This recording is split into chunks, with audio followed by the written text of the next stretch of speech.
We're live. Woo! Yay! It's telling me it's not going to record. I don't know, you guys. I don't know if you're going to be able to watch this video back. It did say that this video was not going to be recorded to YouTube, so I have no idea what's going on. I seem to be having some technical issues. Ladies, thank you so much for bearing with me. Y'all, I forgot to even send them the links. That's the kind of day we're having today, okay?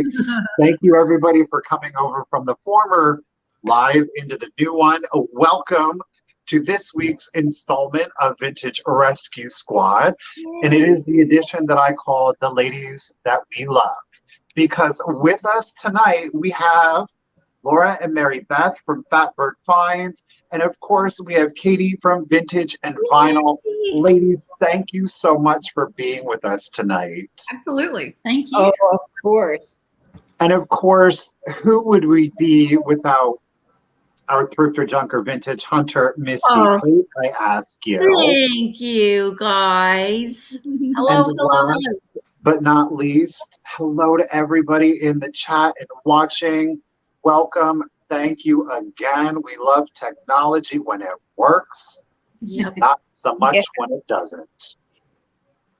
How is everybody doing this evening? Hi, folks. We're doing great now that I heard the name of the show. Aw. You didn't know? Yes, that's what I was calling it. Hi, Daniel. Hi, Tyler. Thank you, everybody, for showing up. Good. Thank you, Lori. Oh, and Daniel, everybody in the chat. Oh, Dagny. I'm eating popcorn. I'm just going to let you know. It's all up front, Dagny. We're tired. We're tired, Dagny. Well, yes, of course. And hello to everybody again. So, ladies, do you want to go around and introduce yourselves? Fatbirds, you guys want to go first? Then Katie, then Misty, and then I'll go. Sure. So we're in the process of telling everybody on your other stream and join the other one. Oh, yeah, that I appreciate that. Thank you. Yeah, so definitely. So you want to introduce us?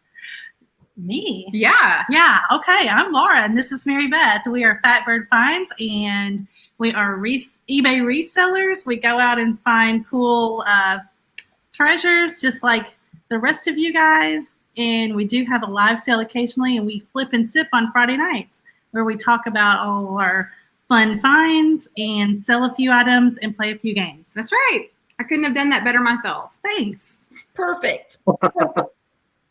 Hey guys, I'm Katie with Vintage and Vinyl. I'm thrilled to be on tonight. And on my YouTube channel, I do talk vintage and share some rockin' records with you, as well as occasionally eat the weird, strange 1950s Jello recipe, as well as have a few live sales. Oh, that would have been Maybell. Maybell said, hi, Katie. And Louie may say hello during my broadcast, my pug. Tiger said, I forgot to say we talk about Max. Oh, yes, Max, of course. Is it my turn? How about you, lady? Oh, sorry. Hi, I'm Misty, and I am also a reseller, and I'm tired. She's tired because why? Well, I'm having a pop-up sale this weekend, and also, I do believe that I'm getting a visitor tomorrow by the name of George the Antique Nomad. So I'm excited about that. That's great. Wow. Yeah, I'm excited. Oh, excuse me. I'm excited. He's coming back from Michigan, so he's just going to stop by on his way down. And I have a lot of tools for him to buy. Right? Michael knows my feet with the tools. Bring in the van, right? Yeah. Oh, he'll get a lot of stuff. Just open the doors. Y'all just throw them right in there. Boom. Mission accomplished. Misty is name dropping. Yes, she is. Hey, and George is a name to drop. Let me tell you what. I love him. Yeah, George is fantastic. I always learn from George. Yes, I'm sorry, Michael. No, go ahead. I was just gonna say one of the funniest things I've ever seen is everybody screaming when he showed up at church. Oh, I know. That was just that was the greatest moment. He pulled a good one off on all of us by not telling anybody that he was coming. He did. That was fun to watch. And I'm sorry, my scream was probably ear piercing. Everybody probably had to, reset their brains because I got a little excited. Hey, you know what? It's George. It was Jamie's favorite moment too. Oh, yay! It was so good. Well, hello, Charlotte, darling. Hi, Charlotte. Come on. And of course, I am Michael Todd with The.Cult.Of.Vintage, and I do these things called YouTube videos. Hello, David. And I do them Monday, Wednesday, Friday. Of course, we have Vintage Rescue Squad every Monday night at 8 p.m. Eastern Standard Time. Misty and I rotate the channel rotation on that one. And I have a sale Sunday, the Vintage Bunch, that is a collaboration between us YouTubers and Instagram sellers. That is every Sunday, 8 p.m. Eastern Standard Time on my channel. And we also do the... I'm tired too. It's been a Monday. We're all having a case of the Mondays today. My brain is short-circuiting. I'm not even lying to you guys right now. What was it saying? I don't know. We also do a sale every Tuesday. Every Tuesday at 1 p.m. Eastern Standard Time, and that is the 3M sale. What I will say is that, like the last video, I am going to make sure that I go back and I will, hopefully if YouTube saves this, I'm going to put a direct link for everybody's YouTube channel. So if by some odd, weird coincidence, and I'm sure it's a mistake, that you're not following anybody here, I will make it super easy for you. And all you have to do is click on that link, hit subscribe, and turn on the notifications. It's that easy, and it is completely free for you. So a little support to our ladies here. You've got some great people here. If you don't know, Katie is probably one of the most selfless promoters for everybody in the community. So I think Katie deserves as much recognition as she throws out there for other people. I do want to say that. Well, thank you, Michael. I try. I'm only one person, but I try to share as much as I can. Well, honey, you do a good job doing it. We're very appreciative of it, though, Katie. It's so sweet. Yes.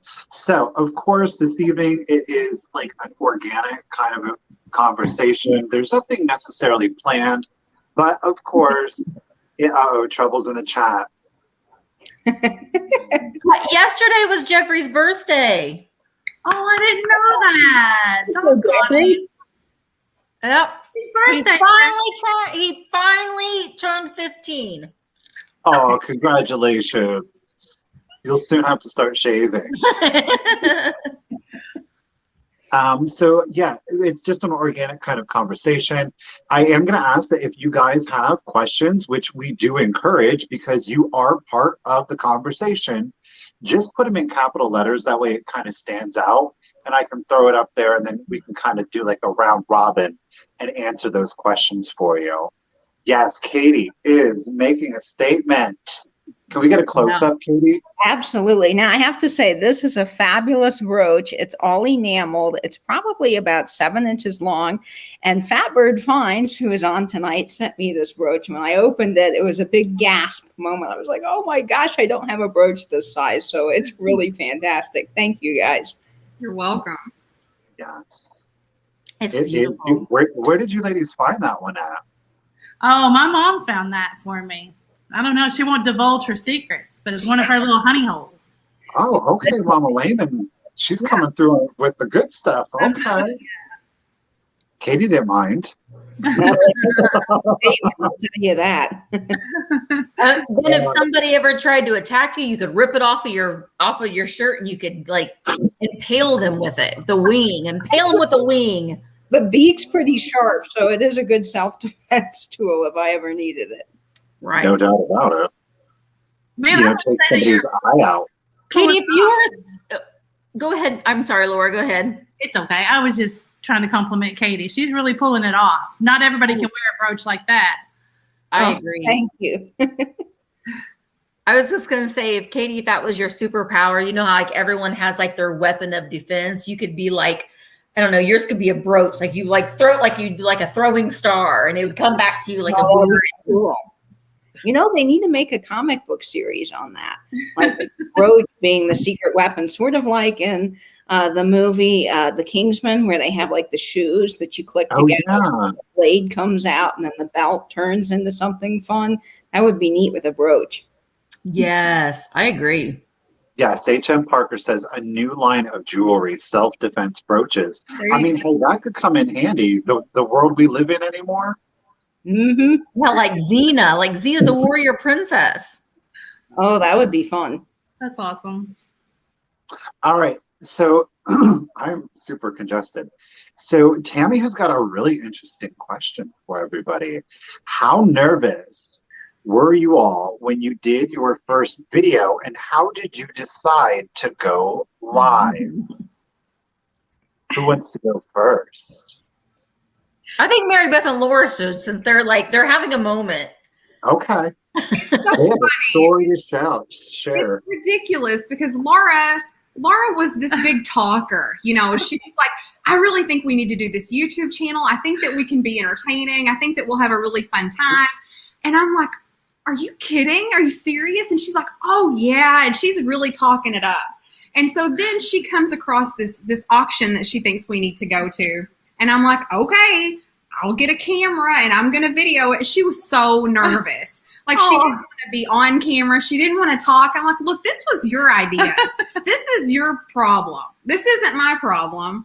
So that's really funny. And yes, we were exceptionally nervous. And I watched that video again for the first time the other day, and it's just the worst thing I've ever seen. Now, don't go on and on about it. You'll have people going back and watching.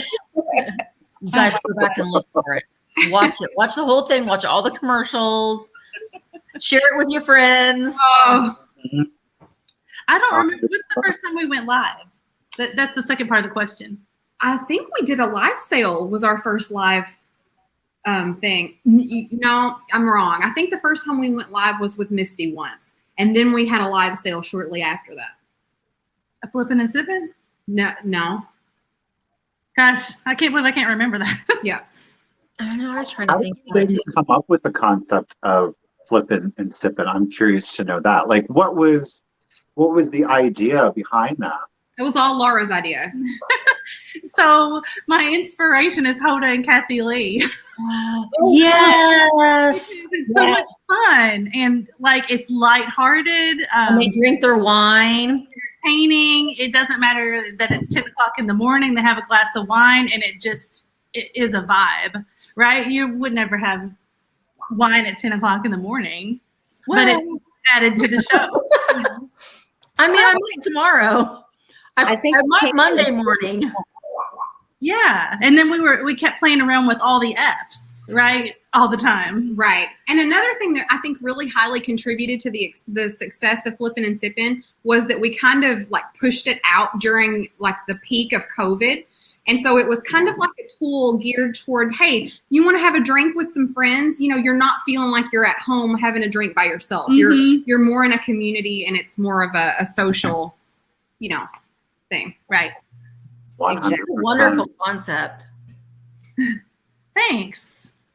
Yeah, it really is. I think it came, like you said, at the perfect time because everyone was home alone and we had built this kind of community through live sales and chats and people got to know each other and it just really became a fun evening. I look forward to it every week. It's a lot of fun.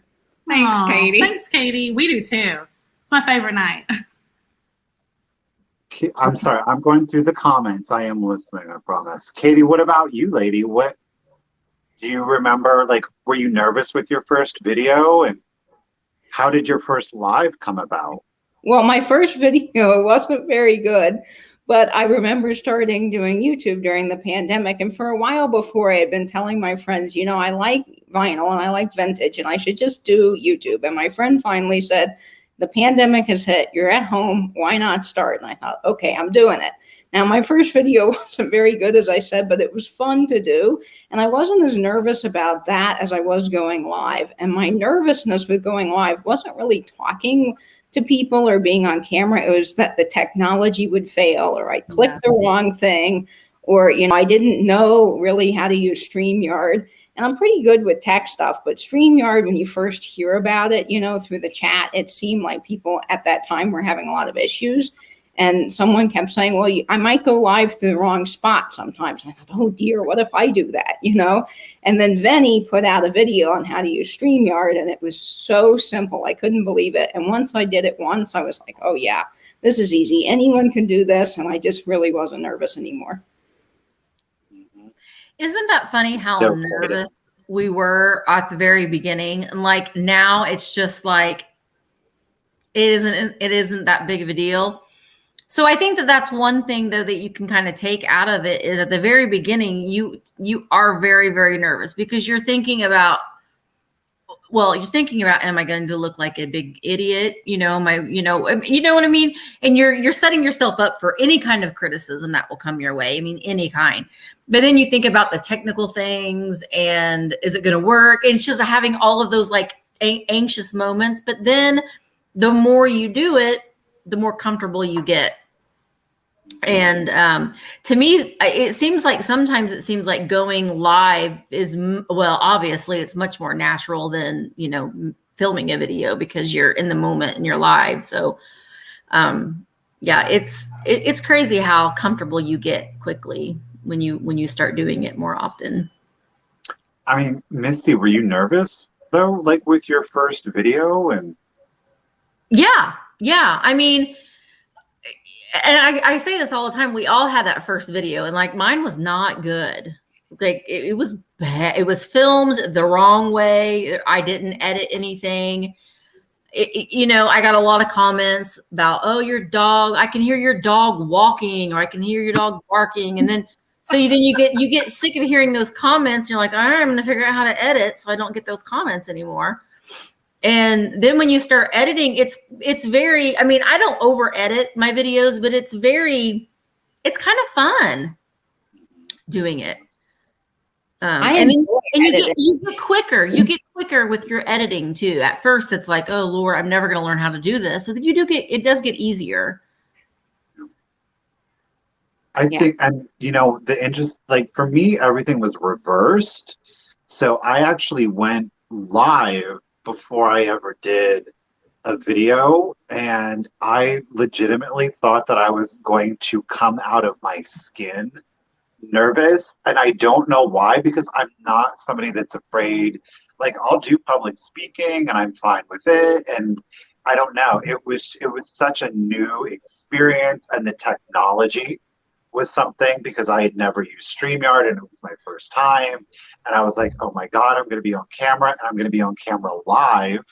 So that really doing the live sales really helped make me more comfortable for doing the first video. I wasn't nervous about the first video because I got through that. Because I was like, well, everybody's already seen me live now. So, what's a video at this point? So I was very fortunate in that. But I was laying on the floor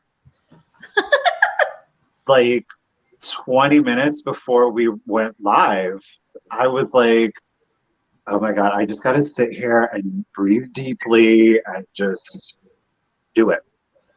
Just do it. It gets easier.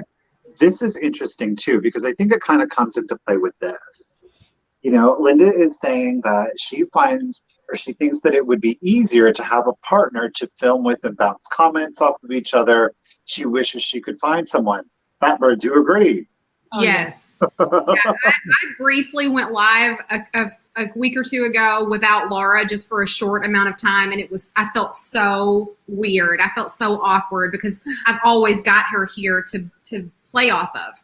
And so not having her here was just like, I felt incredibly exposed and extremely vulnerable. It was really weird. It was a lot different. I mean, it would take a while again to get used to that if we had to do it by ourselves. Yeah, that would be like starting all over again.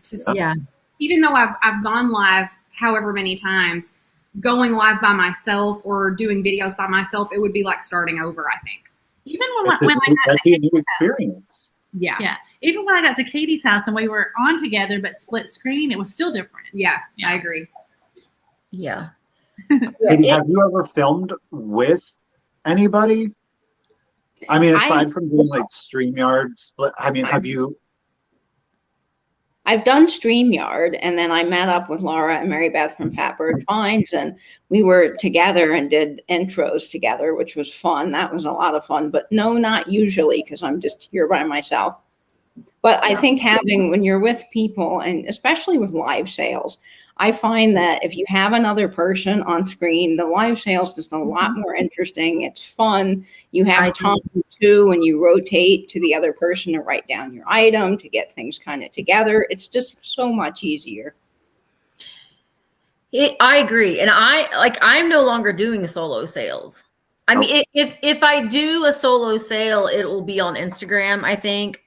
Just as a little extra something, but I just love doing the combo sales so much. And Linda, you don't have to necessarily have someone like physically with you. You know, you could do like what Katie does, and Patrick does this a lot too when you're doing it a split screen. So you could do it that way too. But yeah, I just love doing the live sales so much, or the combo sales. And honestly, they do run smoother, and I tend to do better.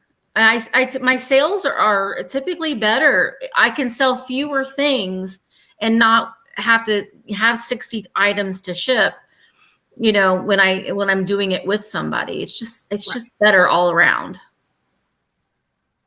I'm sorry, guys. I know there's a lot of comments coming through right now, and I am catching up with them. You guys are asking really good stuff, so I'm having a hard time deciding where. I'm trying to keep it like in line. And we've got, oh gosh, is this Jeannie, right? Yeah, Jeannie. Yep, okay. It's actually a good thing if you make the mistakes. It shows everyone you are human, and it bonds the people too, so you don't have to worry about the little screw ups.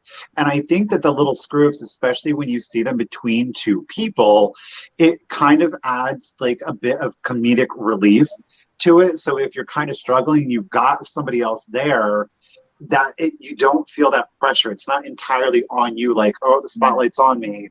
You have that dynamic where you're kind of like, you can joke about it with one another, and it lightens the mood, and it bonds people to you. Okay, so Linda, StreamYard is the third-party software that you were seeing. I believe you're seeing it it's right by Misty there. At least it's showing Misty next to me with the little duck icon. It is a third-party system. YouTube Live only allows one person to go live. So StreamYard allows us to stream multiple people and stream it through YouTube. So it's a free service, but you do have limited hours. You only get 20 hours a month for free. And was that your mom? Yes, that was my mom. I was gonna say. Did you know that, Michael? Do what? That Jeannie that's Katie's mama? Yep, that's my mom that was in the chat.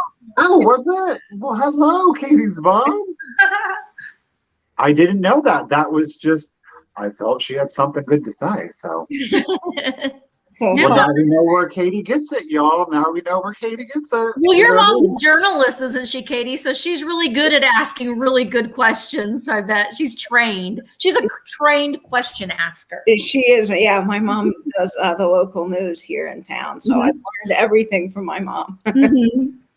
Oh, I am missing so many questions, but I guess let's do. Did you already have followers? Okay, Wendy is asking Wendy's Wacky Warehouse. I love saying Wendy's Wacky Warehouse. That's a fun name. I love it. Did you guys already have followers or subscribers before you went live for the first time? No. No, you guys didn't? We didn't have many. Well, Michelle just pointed out, I don't know if you saw it, but I highlighted it. Michelle, and I remember it now. It was Mary Beth and Laura, Fatbirds. It was Michelle. It was Misty, and they were all on Patrick, Trusty Huckster Mercantiles. And that was, I remember that now. Yeah. I think we only had, it was less than 500. Okay. I think it was closer to 100 the first time we went live, honestly. It was down there. Yeah. But there's something to be said about that, though. It was thrilling and terrifying and exciting all rolled into one. I'm like Jamie. I think that I saw a comment earlier, Mid-Century Wasted. She said she wasn't nervous because she didn't think anybody would watch, and she got nervous as people got on, you know. I think that's kind of like how we felt. I was like, man, we don't – there's only 100 subscribers. We can't really have that many people to be nervous about, right. You know, but – I went live for my 300 subscriber giveaway thing that I did. So I waited a while, but I had been in the live sales and in the chat. So I kind of was familiar, at least with the live format before I did. But I didn't do it, later on when I waited until I had like what I do now. I just went ahead and did it, and it was fun, and I was glad to do it.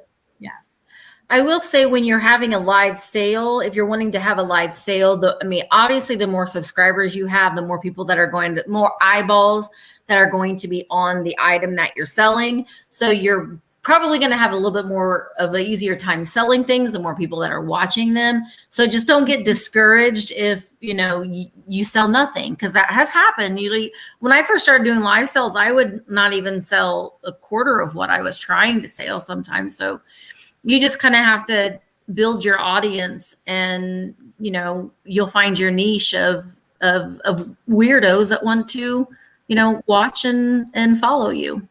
Now, I will say that one of the good things about this community is they're very loyal.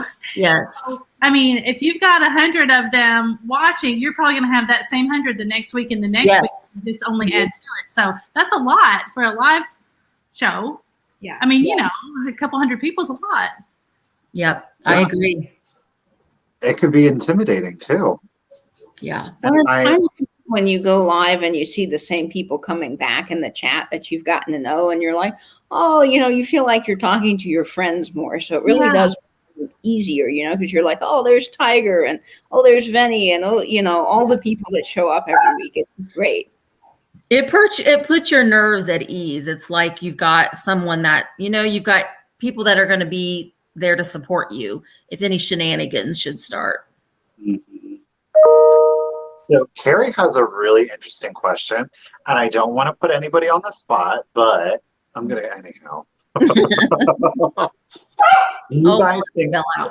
Do you guys think that is there anything that you all would not consider selling because you find it too creepy or too controversial? I will go first. How about that? I'll break the ice on that, since it can be an awful. So far as like too creepy, there's nothing too creepy for me. I don't really, I like the kind of weird and the creepy. So it probably wouldn't be something that I would buy for resale, just because I don't think that's where the audience is.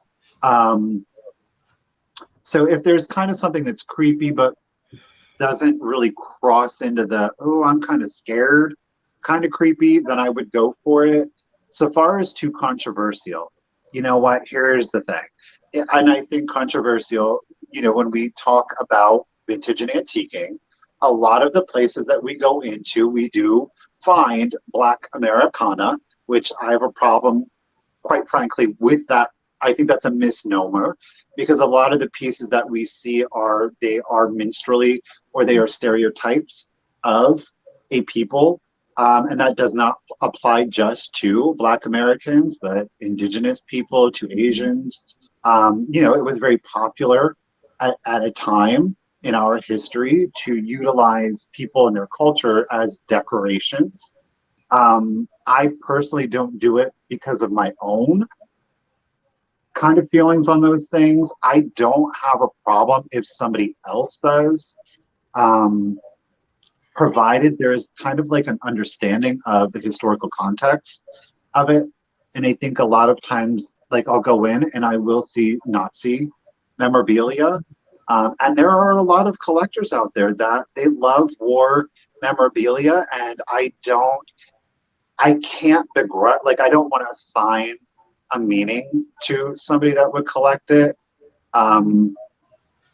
But I don't know. I can go off on a huge tangent, so I don't want to get too deep on it. But there are just things that I don't sell because I don't think that our collective community and market are really demanding those things. Yeah. I agree with everything you just said, Michael. And I think that we feel the same way. I do. I won't speak for Laura, but I think we feel the same way that you do. You know, we wouldn't want to profit off of anything that would hurt somebody. Yeah. That's kind of how I feel about it. You know, and we have in the past come across some Americana, and instead of selling it, I gave it to somebody who I know collects it because, I mean, let's face it, it is historical. It is our history. And so rather than selling it, we gave it to somebody who, you know, who collects those things. Yeah, I feel the same. I feel the same way. It's just, I just don't like the vibe, like when you would have to talk about that and everything to describe the item and how do you put a value on something like that. So it's not that it's not worth having or it's not valuable. It's that how do you even price that and without offending someone, you know? Right. So yeah, that would be something that I wouldn't. The other thing probably that I can think of at the moment that I wouldn't is pictures of people who are deceased. You know, that used to be a thing. Oh yeah. You know, and although it's super interesting to see those and come across those, I wouldn't be able to do it. Interesting. That used to be a thing. You know, people would. I mean, they just preserved that with the photograph, and I wouldn't do that. I agree with everything that everybody said, but I'm going to add clowns. Yeah, clowns for me too. Yeah, I mean, I will sell clowns, and but I won't because they're somehow I've obtained them some way, like in an auction lot or something like that. But I don't buy them if I can help it. Yeah, and I agree with everything you guys said. I mean, I think that it is important to remember our history so we don't repeat it. However, I would personally, if I found those things in a box lot or it came to me, I would look for a historical museum or a society that might be able to use that to teach history or to do something better with it. I personally would never sell that in a sale. I agree. I think it's too awkward to sell, and I wouldn't want to hurt anyone doing it. So I just personally don't. And of course, clowns and dolls, to be honest, I'm a little creepy. But I like the dolls. I don't know that I would want to sell those in my sale. Speaking of dolls, I was telling them earlier, look, I've collected, I'm selling all of them. Yeah. Well, he's got the side eye, so he's a little bit more cute. But like the porcelain dolls with the eyes that are just glaring at you like, I'm going to murder you in my sleep, you know? I am selling all of my frozen Charlottes in the next upcoming weeks, too, by the way. I'm shook. I know. I've years of collecting them, but I'm just sticking with the Cupies. Michael and I are going to be on Cupid. We're going to have Cupid Wars. Yeah, Misty and I are on a Cupid kick. I don't even know. There's something so innocent and sweet about them. They're just so joyful. Angels. They're little angels. They're quite literally angels, yes. Yeah. And I think, and I will pin it with this. This is, and Misty knows this, Michelle knows this too. These topics specifically are something that I really would like to discuss further in the future. And I would like to incorporate different voices to the conversation. I don't want to get too deep on it, and I really want to hear opinions outside of a very homogenized kind of community, truth be told. So I want to hear about how other collectors of color, of different nationalities think about, especially, I think a lot of it has to do, like our discomfort has to come from our own color of skin. Because do you think that if you saw a person of color selling Black Americana, would you think anything of it? No, maybe not. Maybe you would. But it's just, and those are things that I would love to discuss I want to call them uncomfortable conversations, but anyhow. No, I Pamela agree. Pamela has an interesting question. She says, do you think that it is possible to have a successful sale if you go on after 10 p.m. in order to benefit the West Coast audience? Yes. Yes. 100%. Yes. 100%. Yeah. We're think very And close to that when we go I mean, on. Miss Pamela, if you do attempt, I would love it because then I can go back to viewing it. Like there are even us East Coasters that, we have to work a little bit later that miss us, so Miss Pamela. So girl, if you're gonna do it, I am there. You can count me in on the East Coast. Seriously. I still Now- want someone to do like have it like I have a marathon sale. Yeah. Like I'm not hosting it, but I will be on. I would come on. That's a fun idea. That's a fun actually. idea because we get a lot of people who wish they could see us earlier. We have a lot of people that love the late, but you Right. can't. Everybody's different. Sort of like Michelle did that thing on New Year's Eve. That was awesome. And I know I can hear Michelle saying, "Oh Lord, I'm not doing that again." But I mean, I don't even know if it would be possible for like different people at different times to like be the host. And then like everyone has a time slot and those people pick like 3 people that I don't know. I'm just thinking here, but See, and there you go. Wendy's Wacky Warehouse says that she really appreciates later sales. And I will say that, I mean, Mary Beth, Laura, because you guys, you sell, you do sell like 5 to 10 items a week. But do you guys find that your buyers are like central to West Coast buyers more often? Yeah, we have a lot of California buyers Mhm. on our Friday night stuff. Yeah. And I have found that too, like on Sunday nights. We will hit like Texas to California, and that's where the majority of the buyers are coming from. But it's because again, we're running from 8 p.m. Eastern to 10:30 Eastern. So it's not late, Right, like because we start at 9:00 Central. That's not really late. I mean, No. 10:00 Eastern is not that late, but I mean, it does inch up into being late.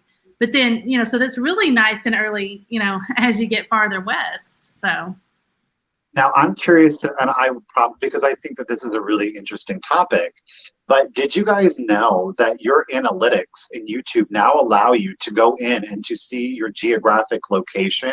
Because it used to just say like United States, but we can now go in and see specifically state by state where the majority of our views are coming from. And California is the state of California. All of you California lovers out there, thank you so much. Tremendous supporters of the Cult of Vintage. So I think that there's really something to that. There really, truly is. And you guys, everybody buckle up. yeah. Pamela is going to do one late night pop-up each week. Nice. I gotta stay up later. good idea, Miss Pamela. And I think we have a lot of people too on the East Coast as well that are up late, because I see folks from the chat, and I think it's kind of nice to have that mix, so it gives people more options, whether you're up late on the East Coast or you're just starting your evening on the West Coast. It's kind of a nice balance to have multiple times and different sales. That's the beauty of our community. With all the different sales, there's something for everyone that you can catch at different times. Amen. Yeah. And the thing of it is though too, you're going to run into where if you want to have a live sale, you're going to have a live sale at the same time somebody else is having a live sale. I mean, that's just the way that it's going to be. There are only so many of us out there, and ultimately we're working for ourselves. And so if you need to go live, or if you want to go live and do something, you need to do it when it fits into your schedule. That's kind of, I think, where there is some muddy waters, I guess you could say. But I don't know. I just always I've always thought, I have all along, that you need to do what you need to do for you. Angela does such a beautiful job making out that calendar, but I see the calendar more as for the buyers than for the sellers necessarily. It's a calendar for the people to know when they can watch people.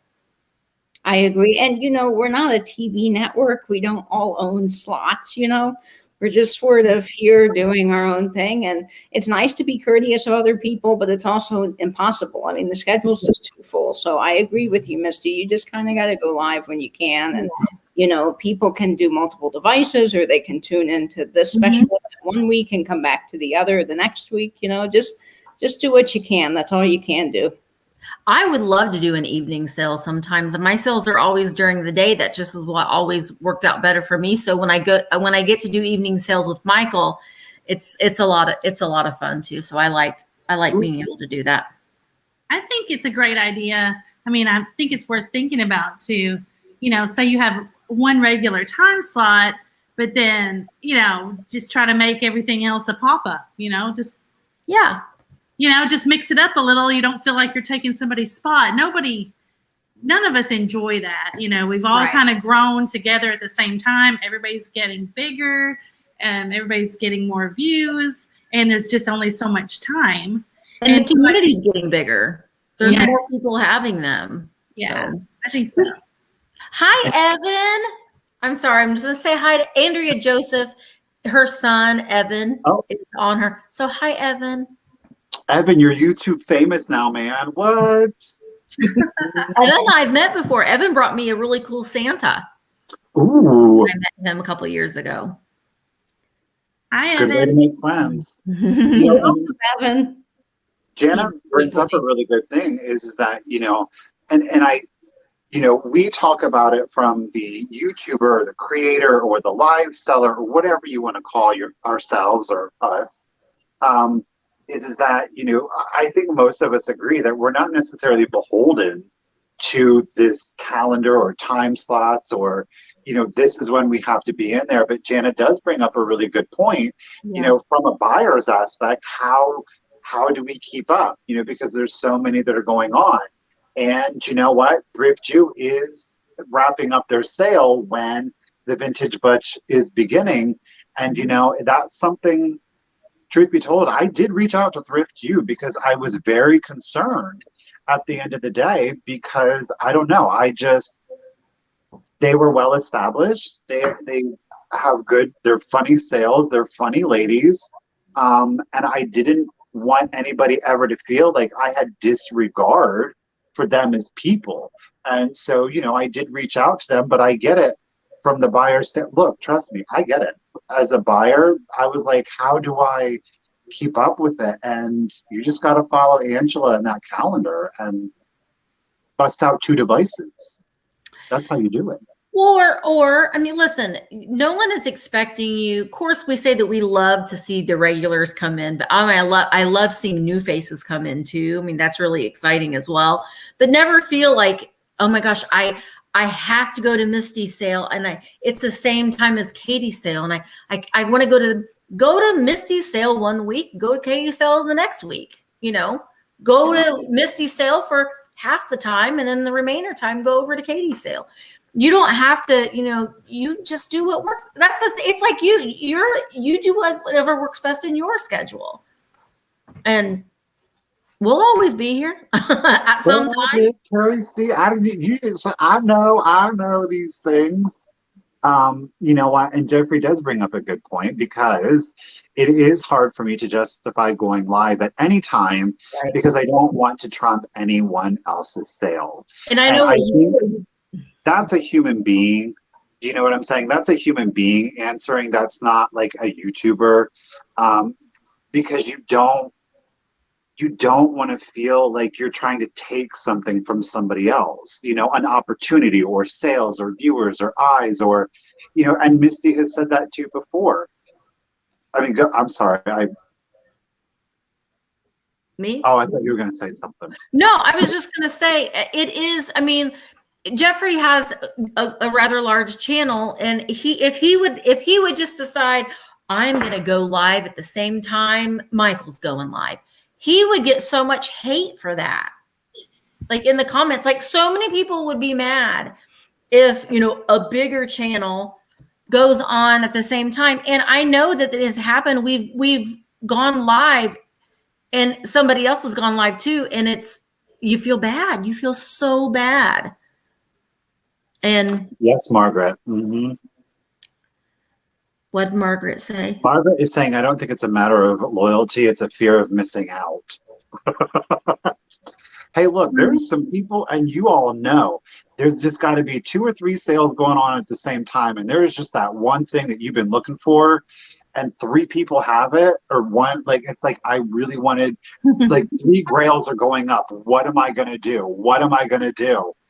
Yeah. It happens. Yes. Well, and finding a time slot is hard because you don't want to step on anybody's toes. But I think too, it is difficult, especially if you are a smaller channel and you're just up and coming and you're like, where is my in? Where do I fit in? Because Misty's doing a sale and Fatbird's doing flipping and sipping and Katie's going live and oh, there's The.Cult.Of.Vintage and oh my gosh, now Michelle's up there and you know, it can be very daunting to try to enter in and to try to find your stride and try to find your time. But I say just go for it. Yeah, you just got to jump in there, because if you look at the calendar Angela does, like everyone's saying, it's wonderful. It's great for the buyers to know what sales are upcoming for the week. But if you just take a look at it, you'll see every day there's at least 10 things going on. And Tuesdays particularly is a great example of where there's just so much, and it's hard. And I don't want to step on anyone either, but I kind of have found that I've been doing the same time now for almost a year. So that's just sort of the same time I've been doing it. And I've seen other people coming in during my time, and it's not really my time because I don't own the time, but I feel badly like, oh, well, I've been doing this, but they're doing a sale. And it's hard to deal with feeling worried about it, but then also saying, well, you know what, where would I do it? Because there is no other time. So you just got to get in there and just try to do it and have a joint sale with someone, like pair up with people and kind of, and that way, that's a great way to feel less worried about the schedule.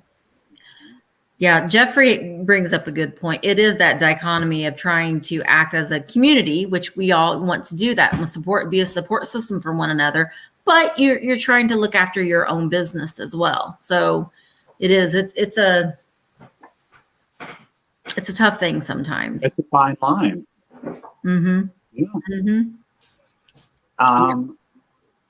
Leona is saying she would like to see more sales in the morning. Well, Daniel does one every Sunday morning, Leona. Do you follow Daniel Tacky as me? Tacky like Sunday morning? He does a great sale in the mornings. Listen, yes, Yvonne. Yes, Yvonne. Let me tell you, as a buyer, I much rather go to a sale with fewer people there. So there is very much something to go to attend the sale of a smaller, channel with less views, because you're having more. Point really quick, Misty. Julie Newcomb is asking, will there be any sales or is this just chit chat? Girl, this is just chit chat. So if you're missing out on a sale and somebody got something that you want, go buy it, girl. Right. You can watch this again. Okay? Tim over the years is having a live sale right now, and he has amazing things. There you go. Proud American is definitely not a morning person, so you won't be seeing him there. There you go. Jamie, good point. Come on, sister, speak on it. She's saying, I like a little competition because it makes you strive to improve. I want Misty to worry about going up against my time slot. There you go, Let's sister. do it, Jamie. Give that motivation. Mm-hmm. Yep.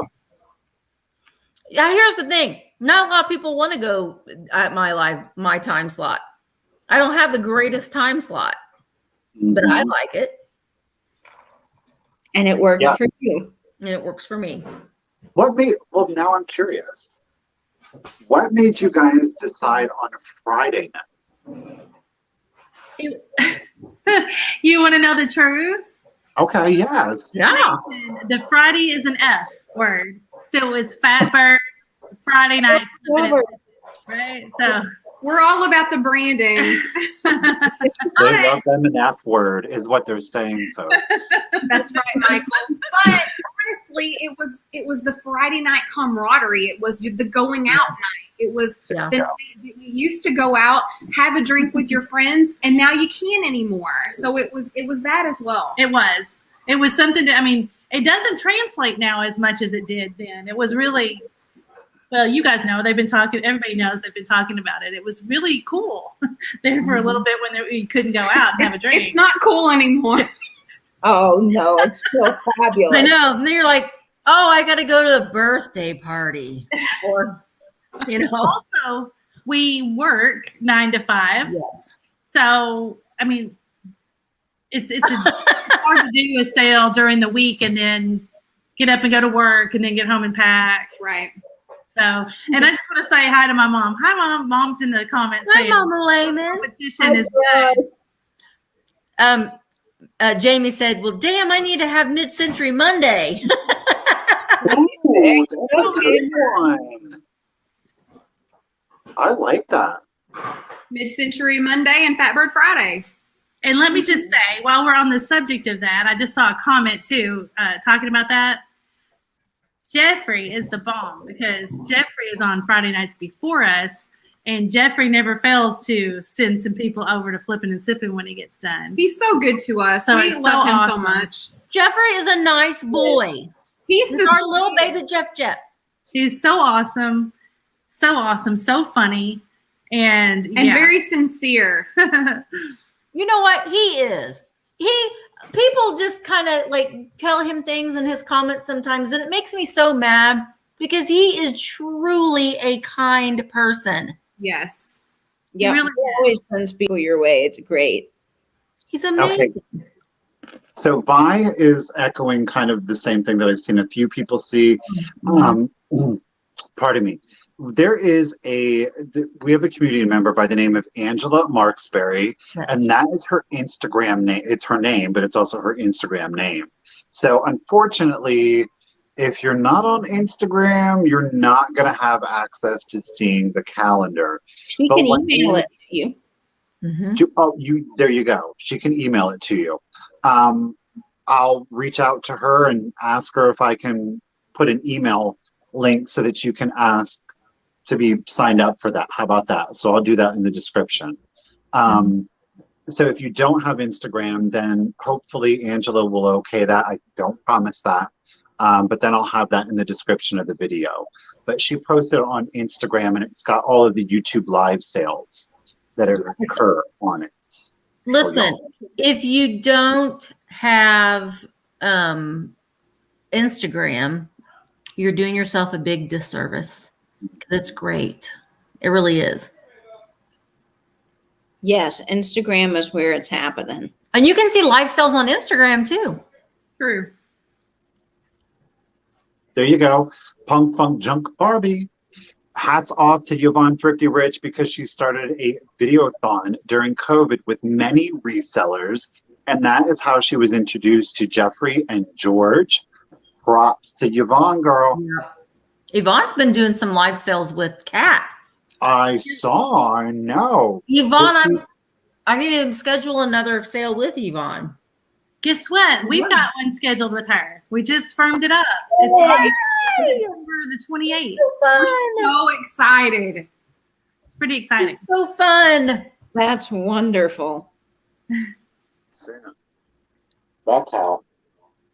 So the Kitschy Corner is asking, she says that she knows that Misty and Jeffrey, they have buildings, but how do the others store their inventory? Take us on a tour. Oh, Hell no. no. So I'm fortunate enough to have an extra bedroom, which I dedicate to storage, and Laura is lucky enough to have a basement. So between the two of us, we have quite a bit of space to store things, but I'll just be honest, that bedroom that's right behind that wall right there is not pretty. It is so cluttered and so messy. I'm a little out of hand. Yeah, so it's not the easiest thing, no. So I'll be honest, it's really hard for me. I live in a 1-bedroom apartment, so everything that I have for the sales right now is on my kitchen counter. So it's a bit of a mess. And I do use my back closet. I have a top drawer of a dresser that I keep all of my packing supplies that don't relate to like boxes and bubble wrap. So my tissue paper, my business cards, all of that goes in there. But it's hard. Now I do have a garage I rent for my workshop here in my building, and I can store some of my boxes and things in there. But it's really hard when you're trying to get items for the sales and you think, okay, where am I going to put this, So I kind of move things from one side of the counter to the other every week. I'm like, this is this pile, this is this pile, Let me tell you a little secret that I've discovered. Okay. And it's one that I would have loved to have when I was still working out of my home. IKEA has these little rolling carts, and they're great. They're like $30. And they have a little bit taller sides, and they have 3 shelves. So you can easily just put the things you're going to be selling that week on the shelf. It has wheels, and you just wheel it. After you sell it, you just wheel it to whatever space you're going to be shipping it in, and you're not having to get bins and boxes. And so little IKEA cart.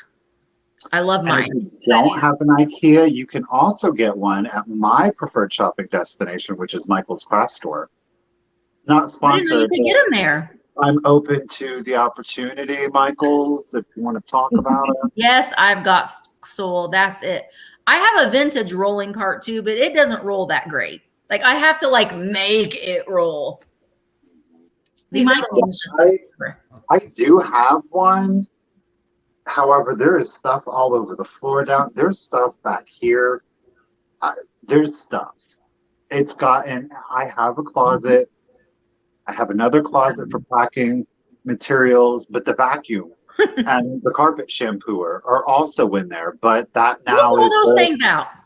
Nobody needs those things. We need clean carpet. Throw it all. Throw away. I'm just gonna rip up the carpet and I'll put down all hardwood. How about that?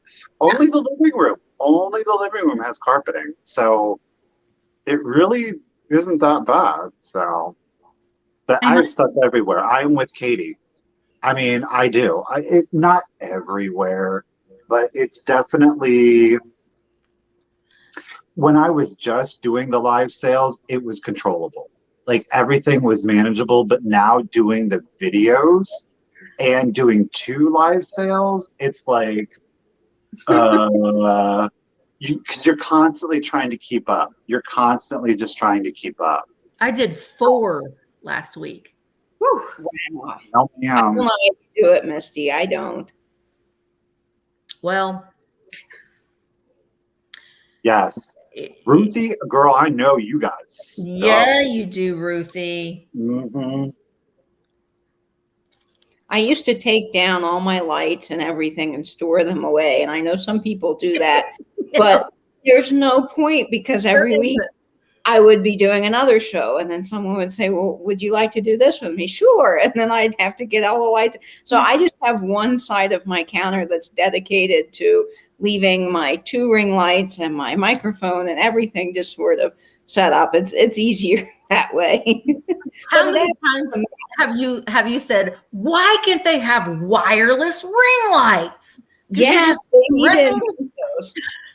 And your dog will not walk and they'll half knock it over. And that's something too that I don't think that a lot of people ever talk about are the setups. The crazy lengths that people will go through. So literally you guys are at eye level and stacking stuff on books. I have my computer on a stack of books and we do too. A stack of books and my ring lights on a stack. Cans. Oh, soup cans come out. Sometimes you got to pull out a shipping box and I used to tape a box up. Oh yeah. I've got my computer sitting on my brooch box that I'm about ready to film the next brooch video for. So I just pulled that over and I'm using that as a little riser. And I bought those computer risers and they don't work very good. So I end up putting it aside and go back to the box. Daniel, I feel like I will soon be. Daniel. Oh my Daniel, we need goodness. to come up with a code, like a smoke signal code. You have to reach over to break the glass out of your window and like send some kind of signal to us, and we'll come rescue you. Well, happy 32 and a half times 2 birthday today, Karen.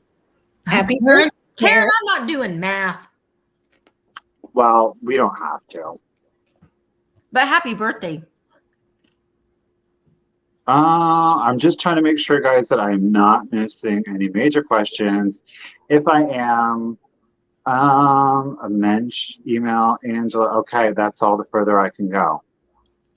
Okay, so Carrie is sharing Angela's information. Daniel is crossing a path. We're loving the IKEA cards. I'm telling you what. Girl, The IKEA go card. write it and go list something. Go list something when just list one thing. Just go and list. Yes, it is so much fun shopping, but girl, it's even funner making that money. Okay. When this chat is over, go list that one thing. Make that first listing. Do it. You're going to love it. You're going to get hooked. You're going to get hooked. And honestly, the whole process of listing, Tammy, once you get into a system, you'll get into a rhythm, and it'll go a lot faster than what you think. Like just sit and do all drafts, and then for an hour, and then the next hour take your pictures, and then the next day you can sit down and adjust your drafts and make them go live. So you can, once you figure out what works best for you, then that's kind of a therapeutic thing too, I think, once you get into a system. It's kind of like shipping. You know, you get into a rhythm with shipping. I love shipping. I actually like shipping. I take Yay, Katie. Shipping is fun. Yes. You put on some music, you get into a rhythm, you get fun packaging your items up, because it's kind of nice to put on a little ribbon. And for me, I do the wax seal, so that's also kind of fun to bring the wax. I don't know, I just find it therapeutic, but you do get into a rhythm, and it's really easy after a while. Yeah, you talk to your customer, you're like, I'm going to pack up your gift, Mary Beth. Here it comes. So glad that you bought this, Mary Beth. I'm gonna put this on your package, Mary Beth. I bet you'd like that. That's what I do.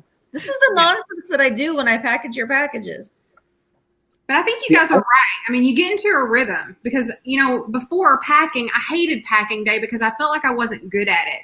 And I felt like I wasn't efficient at it. And the more you do it, the more you get used to doing it. And it just kind of becomes secondhand. I mean, I can pack, 10 boxes to the one that I was packing a year ago. I mean, that might be an exaggeration, but it gets easier and it becomes, habitual. Plus you can probably speak to getting excited about listing something. When we first started, Mary Beth is like, we're not going to sell any of that stuff. Laura, what are you talking about? What do you mean we're going to sell that stuff on eBay? I was like, it will. Because, and also, we had a ton of beautiful glassware that I was terrified to sell or to ship for the longest time because I was like, I don't trust myself to get it there. Oh, she says you're an excellent packer. Oh, thanks, Kitschy Corner. I feel like I've gotten better, but at the beginning, I didn't feel confident to ship any of those things. And now then that I feel more comfortable, I feel like, we sell a lot more bigger, more fragile things. And of course, you have the occasional post office mishap, but, Yeah. But, those are annoying and all that, but they don't happen they're very few and far between. They do happen, and you just roll with it, and you just take a breath and don't let it set you back. But the worst is when you love the item. Yeah. You know what I mean? Like, it couldn't be like one of those things where you're like, oh, I'm glad somebody got it and somebody's going to love it. But when it's one of those items when you're like, oh, I love this, I'm so glad it's going. I'm like, I got it. I have a horror story. LaDonna bought one of my first pieces of Viking glass that I ever sold. And I was so excited, and it broke. Yeah. I was just like, that will forever haunt me. Like, just forever. And I love that LaDonna just gives you a hard time about it whenever she can. I think that's fun. Keep doing that, LaDonna. I was so sad. I got a piece of Wedgwood in the mail. a little while ago, and it was just cracked in half. Unfortunately, it was sent in a bubble mailer. So Uh-oh. Oh, disappointed. don't even get me started on that. Bubble mailer business. I've got to chime in on all the Virgo talk. I'm a Virgo too. When's your birthday? In September. September what? Like at the end, it's September the 20th. Oh, that's coming up. We have to have a big party for you, Laura. We'll be partying in a couple of weeks. Yep. Mm-hmm. I see a cake in your future. I do. Mm. So Mr. and Miss Berkeley girl, aka the other Katie, said you all see a future for doing eBay now that your sales are doing so well. I do eBay now. Us too. I'm the odd man out. I don't sell on eBay. Yeah, I've sold a few things in the past, but I mainly do the live sales. Same, Katie. You're not the odd man out. I'm with you. I will get back on eBay, but you guys, we're heading into fourth quarter. If you are out there and you're sitting and you're contemplating listing on eBay, now is the time to list on eBay. We are approaching fourth quarter. Your eBay sales are going to pick up dramatically these next 4 months. So I would take this time to start getting as many things listed as you can, because Christmas is coming. People are going to be buying those things. Oh, yes, Maggie. I sure have.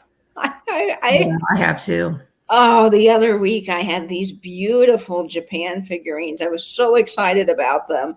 And funny story is the first one I had, they were an identical pair. Well, sort of identical. One had a fish and one had a little parasol. And the first one I dropped and the head came off and the arm broke. And I was so sad. So I thought, okay, I'll just sell the one. So I sold the one. And right before the show, right before I was about to sell that one that was still surviving, my ring light fell over and knocked the other arm and the head off. I repaired it and I sold it, and I said, okay, well, I don't usually sell damaged items. However, this is the story and someone needs to take it home because it can't end up in the landfill. And Dee bought it. She goes, I can rescue it. And I'm like, thank you, Dee. So I sent her the other one and I told her the story about it. And I said, I hope that you can find some use for these guys. That's cute. You need to save them even though they got broken. I was so mad at myself though, you know? It happens though. So you've done it? Me? Oh yeah. Laura, I broke 2 things today. Did you? Yeah.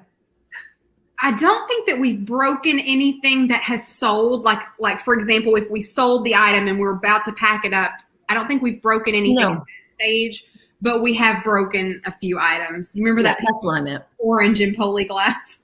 Ah, yeah. Don't talk, Oh no, poor glass. don't talk about that.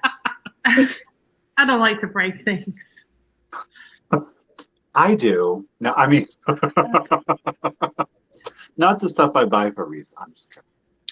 No, my favorite thing to do is you're having a live sale and you're showing this thing and you're like, it's in perfect condition. There's not a chip, crack, flaw. But wait a minute. Then you notice it. And then you're like, I didn't see it when I bought it. And I'm here like, and then that's when you see it when you're live and you're like, well, crap.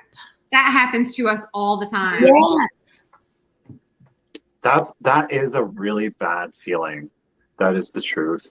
Especially on those things that have delicate flowers and it's something that kind of blends in and you don't notice it right away. And then you get it under the ring light and you're like, darn it, man, there's a tiny chip on the edge of that flower. Yeah. Yeah, I buy broken things all the time, and I am not a bit ashamed about it. I buy it if it's something that's still displayable. I have broken items all over my house and my decor. Well, I like the rusty, crusty, tins, and I don't mind if they're, bent or rusty or have a little dent. I think it's just fabulous. It adds to a character. I do too. I like that too. So what do you got? Dear Angela's Vintage is asking, what are your plans if live what would be your plans if live sales were no longer a thing? Back to eBay or dun dun dun. Well, Definitely eBay. Yeah. That was our whole plan to begin with. The live sales are a happy accident. I really didn't know people did that on YouTube. So that the whole idea, of course, inspired by the OG Jocelyn, is who I saw first and the most often, just because she's on there the most often. But yeah, that was the whole idea, to promote the eBay store by doing some fun videos and behind the scenes and finding the items and stuff. So yeah, definitely. And anytime we make an eBay sale, we always put a handwritten note in that says, we would love for you to come join our adventures on our YouTube channel. So we're always promoting our YouTube channel with our eBay sales, and our eBay sales with it's just a joint collaboration. And Michael said, or Misty one said, about Instagram. If you're not on Instagram, you're really missing out, because it's just a free marketing tool. It's a free marketing tool at your fingertips, and you can only do yourself good. And I tell you, Patrick, I don't know, Mary Beth, even if I talked to you about this, but Patrick has started doing something that's awesome. And I know other people have done it too. I'm just saying that I've just noticed Patrick doing it. He has his sales on Thursday night, but he has a couple of items set for the auctions on eBay to end during his live sale. So he talks about them for about an hour, and he's like, hey, they're still up. You can still bid, some of the higher end things. That's a good idea. And I think that's a great idea as well. It's really clever. I love what Patrick's doing. I think it's something new. I'm sure there's other people doing it, but it's fun during the sale to put that in and then see people talking about the eBay auction and following it along. And then Patrick announces it live. So that's also really exciting to see the person in the chat, who got it. It's just fun. I've never done it during. I bought the first one from Patrick. You too. That's awesome. I've never done it during a live sale, but I have done where I've done videos a couple years ago where I would show, and Michael, I think you had bought a couple things off of me that way too, where I was showing things that I already had the drafts ready to go in eBay, and they were all scheduled. And so I did a video, excuse me, showing those things. Then I said, okay, as soon as this video is over, those items are going live on YouTube or on eBay. So I could show the items, and then it went live on eBay. What I like about the way that you did it, though, specifically, and I don't want to knock the way that anybody does it. I'm just speaking as a buyer. What I like, though, is that I would recommend, if you were going to go that method, to do it as an auction versus buy it now. Because it's like one of those things. It's quite literally once you get that notification and people know that video is the signifier to go to eBay, they're going to head right to eBay, forget the video, and they're going to snatch up anything that they want. Right. But at least that way, you've got more people's eyes on it, and you're giving more people an opportunity. At least, I would rather miss out on something because I didn't want to buy. I couldn't go as high as somebody else, versus because I'm at work and I didn't get the notification. Do you know what I mean? So do the auctions, though. Yeah. That's what we're working towards. I feel like our following is not quite to the point where the auctions is a good idea, because you can lose out on the auction on eBay. But I would do, if I were you, I would do an auction. I would do it almost like you're doing a haul video, but you pull aside these 10 items, okay, and you're showing these 10 items. You already get those before you get the video, before you film that video. You get the items drafted and scheduled in eBay. Oh, and then you show all the items, you're showing it, and then you can say, okay, now at the end of this video, these items are now up live for a 7-day auction. And then you can still promote that on Instagram. You can say, don't forget, guys, 5 more days that you can bid on these things. So, it takes a little bit more work, but you you guys are really good at marketing, so I know that you guys would be able to do it. It's a very good idea. It could just be 5 things. I mean, you can start it out however many you would want, but It's an F It's word. an F I word. think it would be cool. there you I go. See, that's something that I've been struggling with because I like the idea of I think like so far as like buying, like I am more apt to be invested in a particular object when I see where the reseller purchased it from and I see them pick it up and I hear or see their initial reaction to it. And then it becomes available for sale. So if you were able to somehow incorporate the discovery of that item into like the actual haul, into the listing, I think that is really going to elevate the sale aspect of it because you're going to have more buy-in. People are going to be more invested in the item because they're getting that built-in, that, what is the word? Provenance. Provenance. Provenance. France. You listen to all that French music. You should be all good about the French music. I scared Misty and Michelle the other day. I was like, I'm listening to French street rap, and they're like, no, you're not. And I'm like, yes, and it was good too. Don't get me wrong. It was good. It's YouTube's fault, is why.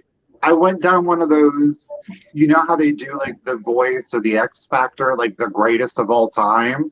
It was The Voice, most unusual auditions, and there were French singers, and I was like, I really like that. And then it led me down a rabbit hole to listening to French street rap, and I really like it. Who knew? Who knew? Who knew? I like the buy it now, but if I were on eBay, I list everything as a buy it now. But if I were to make a video featuring X amount of things, I would put those at an auction. But I would still start the auction on what I am comfortable selling it for. I think that's a good idea. Also, did you happen to know that you can include a video in your eBay listing? I haven't mastered it yet, but you can. No. I've heard about that too. And that's something that I thought, I was like, I need to look into that a little bit more, but. So I Texas thought Gal Etsy was Treasures. up on it. Sorry, Michael, what did you say? No. I think like Etsy started doing that a minute ago, and I bet eBay was like, "Oh no, Oh no, Etsy! Etsy, who do you think you are?" Yeah, step back there, Etsy. Texas Gal Treasures just recently, in the last few weeks, posted a video about how to add a video to your eBay listing, and it's quite easy. So just so you know, and it's perfect. To watch a video. You know, I wish we could have put a video with your Matchbox car thing, to show that it works. You know, it's perfect for things that you want to show people that they work. Yeah, and she even said in her video, she's like, I don't do this for every item, but if it lights up, if it's electronic, if it has a moving part that you can't exactly show in a photograph, it's really helpful to have that video implemented into your listing. And I think for vinyl, that would be something that would be really revolutionary. Yeah, that would be. As a buyer of vinyl, some people on eBay that don't regularly sell vinyl, they don't know how to list vinyl as far as grades goes, which is confusing, of course, for anyone when you're not used to vinyl. They don't list it, they just say vintage record. Well, I'd kind of like to know, how does it sound? Does it have skips or jumps or cracks or pops? So if they could do a little video, then maybe I could hear it and go, oh, okay, this sounds pretty good. I think I'll go for it. I want to touch on Jana's question here, but Yvonne had something that you had put on before that I think also is a really good idea. And it's something that I do, and I'm pretty well with it, is if you are doing videos and you're doing haul videos, provide that call to action to your customers. Say, if you see anything that you're interested in, you can send me an email and I'll let you know if it's available. And letting them know if it's available is because there are certain things you do save for a live sale. We save them for a live sale. But there are certain items that, and then you let them know that when it's available, it's not available right now, or, and I've done very, very well with that. So I think And I think that it's very important to do that call to action. Like if you're shopping, take that break to, sort of like George does. Whenever I stop and do it, I always think about George, because George does that video like halfway through and he's like, while you're there, make sure that you're subscribed to my channel. But then you talk to your audience and say, send me an email if you see anything. I get a lot of emails from people wanting to buy things. So it's just one more way that you can reach your buyers, is they can buy something directly from you before you list it on eBay, before it's in a live sale. So It's the best way to buy something. That's what Laura says every week in our videos. She's like, it's the best way to buy something. it is. And then if you're the first to email, you don't have to fight anyone at the sale for it. You get it right away, which I think is fabulous. And you can sometimes get it for a very cheaper price than during the live sale. Absolutely. But then Jana, have you got, do you guys know what she's talking about? I know I about don't. I was gonna ask. Instagram sales, but I didn't know YouTube did them. Well, it's for members or Patreon. Okay. And it's something that I have thought about doing. But not through memberships, but through a Patreon. I don't know that I'm going to do it. It's just something that I'm coming up with ideas. And there's different tiers. And I would do like, you get rewards for different tiers that you're in. And like one of them was, I would be available 30 minutes before the Vintage Rescue Squad on a Monday night. I would come on at 7:30 instead of 8 o'clock. And the people that were on that Patreon tier could join early and have like a smaller chat. I don't know. It's just something. But you can also have an extra sale where you could sell like 10 things, and it would be by link only. Well, the Junking Data Girl is saying, Jana, I do private sales and I make my most money doing that. Okay. Yeah.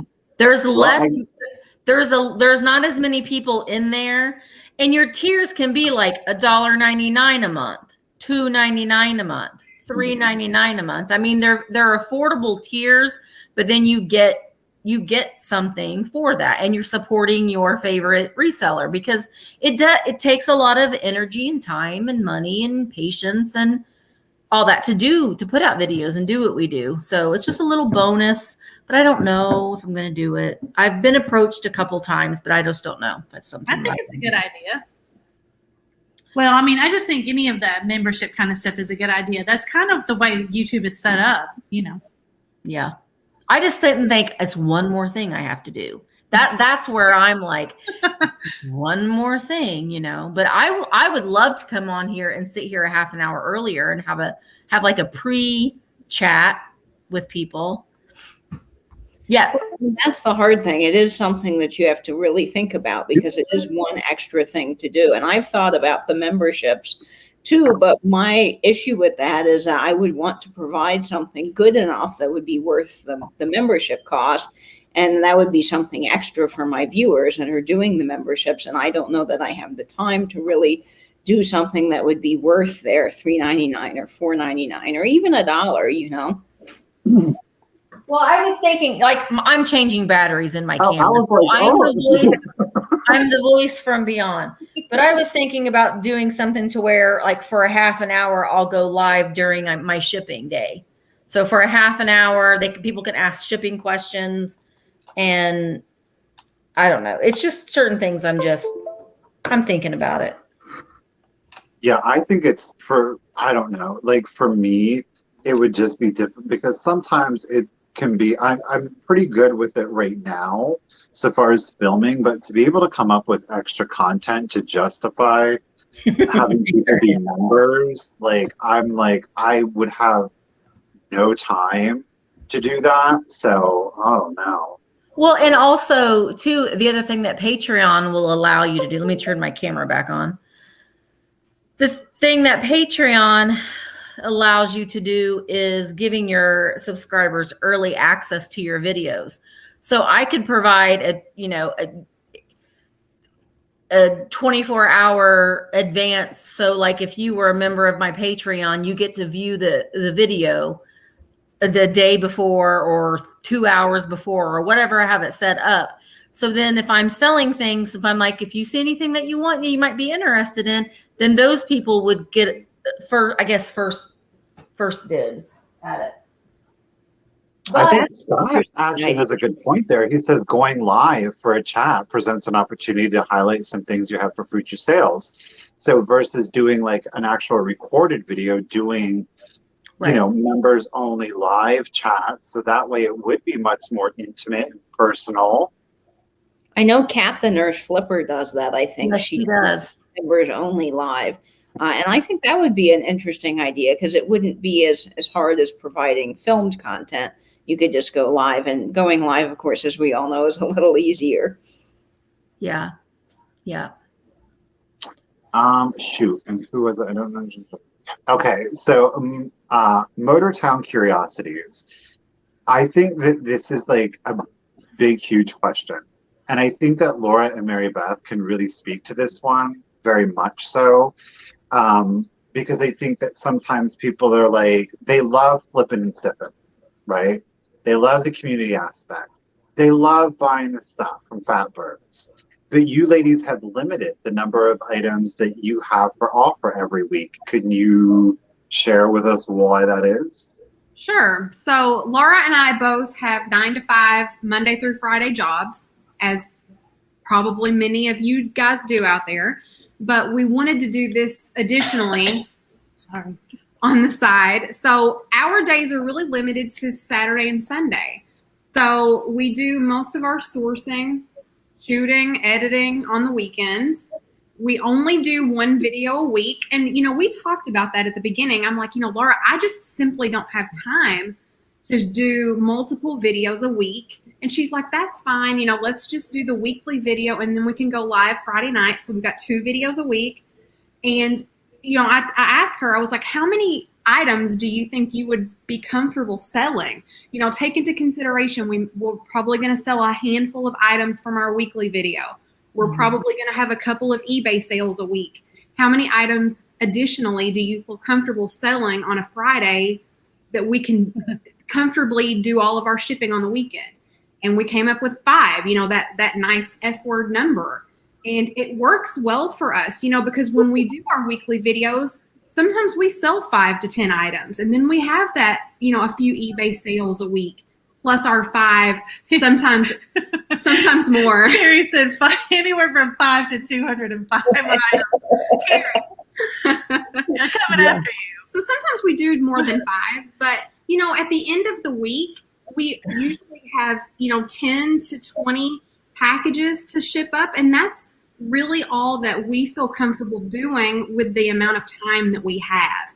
And one day when Laura quits her job and does this full time, yeah, so that's what we're doing. We're like, we're like holding space for that. You know what I mean? Like I don't want to give it up. We've got all this momentum. So, and everybody, you guys know, all you guys love to buy something. And it's a really great problem to have. We have people ask us all the time, oh my God, why don't you sell more stuff? Also, the minute the sale part of the thing is over, it drops down significantly because people just, want to buy something, which is great. It's awesome. We love that. So well, you should start selling, say, well, we're going to sell 3 things now. And at the very end, we'll sell 2 more. There you go. That would get people to stick around. Well, there you go. Actually, or you say at the very end, like the last half an hour, I'm going to bring in a guest. And the guest is going to sell 5 things. That's a great idea too. 5 things Friday with friends. Oh, Misty. There you go. Misty, you're hired. Great. And That's you awesome. you can have a Misty again. I still want to come and get one of those dog things that you guys eat down there. What were those? A chili dog thing? Paducah dog. A Paducah dog. Or a fiesta dog. They're kind of the same thing. But Jamie said, I'm a friend. I want to be a friend. What a great idea. That is a good idea. So yeah, that's the thing with us. So you just have to manage. So you can't just dive in there and overextend yourself and then get all worried and frustrated and upset because then it's no fun anymore. Yeah, the last thing you want to do is bite off more than you can chew. You know, start off simple, start off with, you know, a few listings here and there, and then grow as you're able to grow. Jeffrey wants to be a Fatbird friend as well. That's awesome. You can do that. A Fatbird friend. Why haven't we even thought of that before, for gosh sakes? How? But you have to do it at the end. That way people stay and they don't know who the mystery friend will be. I love it. I love it. It will be a mystery. I like it. And it would give such suspense and interest, and people would just be dying to see who it is. So I really think Gina's on to you. Gina's on to y'all. She knows she knows what's up. I have to give a shout out for this past Friday. It was really, really fun. And actually everybody stayed. Most people stayed all the way to the end. It was just one of those nights. You know, sometimes you click more than others, and it was just really, really funny. And we hit 4,000 subscribers, so we gave away 4 mystery boxes at random through the whole show and waited till the end for the last one. So it really was fun. It was fun. I have to say, Bobby Flay. That's right. Bobby Flay. Oh, that was so much fun. And congrats on the 4,000. I have to say, there's somebody here that is really close to hitting his milestone soon. Yes. Michael, 9.99. 99. Yeah, 9.99.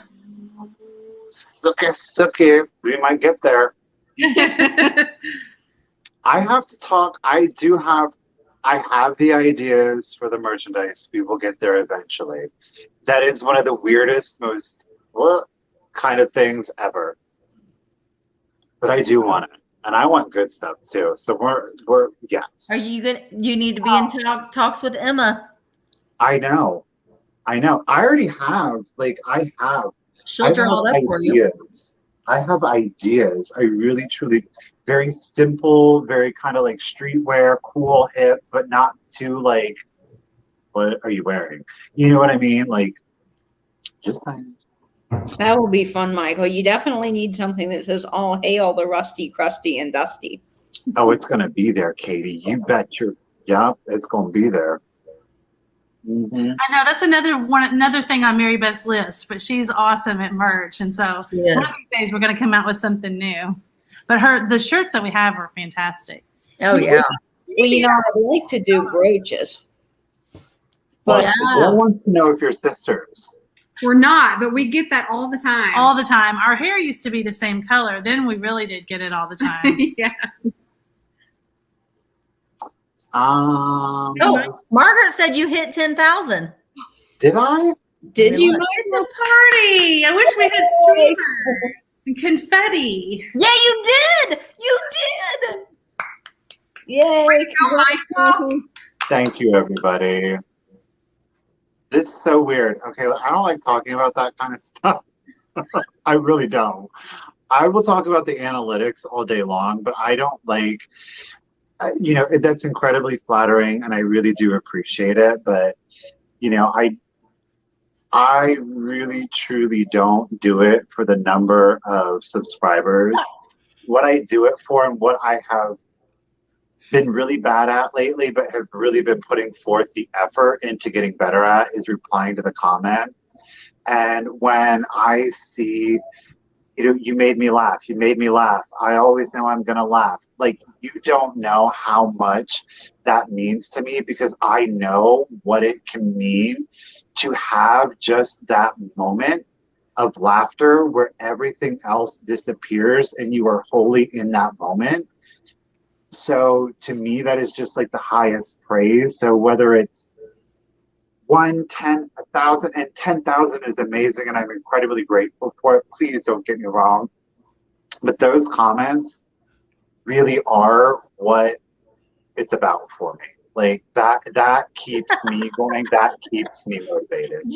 Jamie signed in on her personal. Jamie. It was her. She said, "Who else needs a sub to hit while she's in her alter ego?"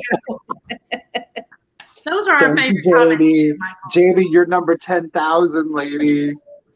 Well, Laura went in with her personal account and subscribed to me, and I think you were the person that helped me hit 1,000 with I your did. other I account. did. That was fun. I think Jocelyn was mine because she and I were talking that night, and she had logged on her personal account and gave me mine. But and like as soon as you hit that one milestone, then like an hour later, you'll lose like 5 subs, and you're like, what? Yeah. And I always swore it was like all my family just messing with me. One sub for mom tonight. Well, I think sometimes YouTube has that weird thing where it goes through and unsubscribes people and kind of cleans house of some of the strange accounts. So that always happens. All Oh, right. Little Treasures by Nancy says that she's 26 from hitting 1,000. Nice. So close, Nancy. Congratulations. Where? Little Treasures by Nancy. I'm gonna find it. There it is. Boom.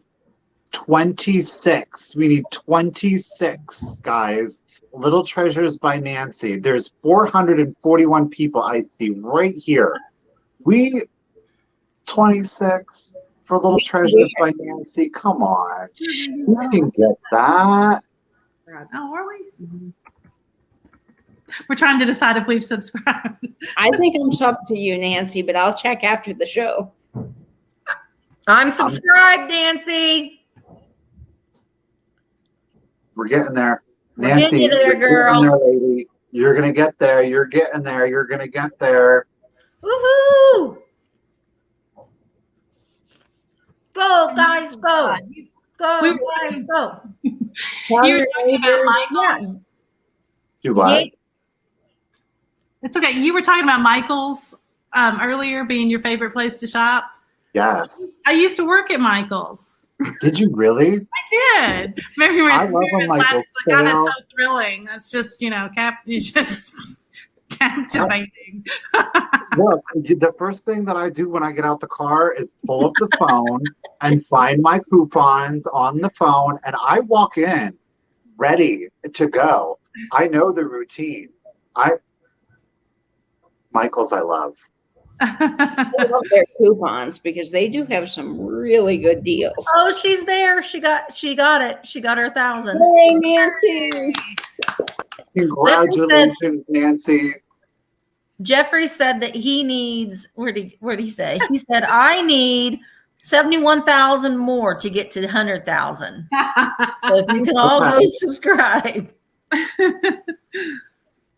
Well, see, this is where you tell your neighbors, your mailman, your friends, people at church, get everybody subscribing to our little community here. Thank you, guys. That is amazing. That's awesome. Nice. See, that's what this is about. That's a community Yep. right there. Daniel, how many subs does Daniel have? Because he's the next one. Yeah, Daniel has some great shows on Sunday.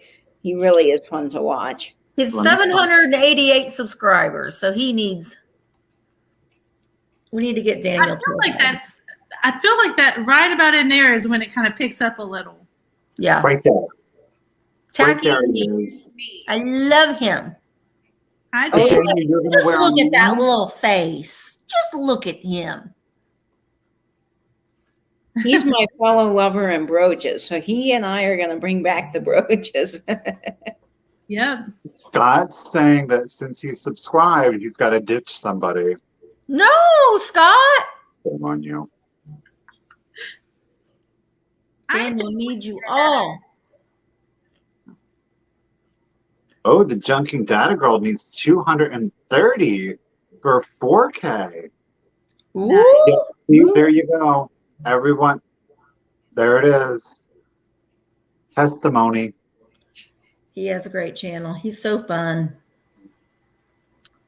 Everyone will love his little tacky heart. Yes.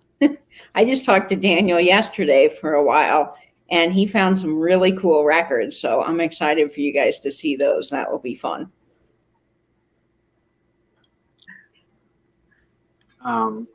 Michelle only needs 186 to get to 3,000. Nice. Oh, Misty, get the popcorn out of your face. They're really still digging the brooch, Katie. I think we have a lot of new people that came in. Well, here's the brooch again for all of you guys that missed it. This is from Laura and Mary Beth. It is about probably 7 inches. If you see it compared to my hand, I mean, it is almost the size of my hand. It's very large. It's enamel too. It's just absolutely stunning. Gotta love a statement brooch. Rocking it. Love it. And Mama Lama found it, and she ain't gonna let nobody know where she found it because that's her spot.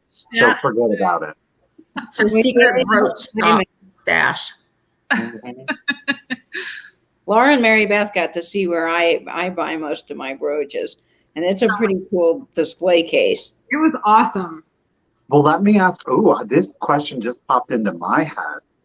Is there a place that you guys shop that you will not film at?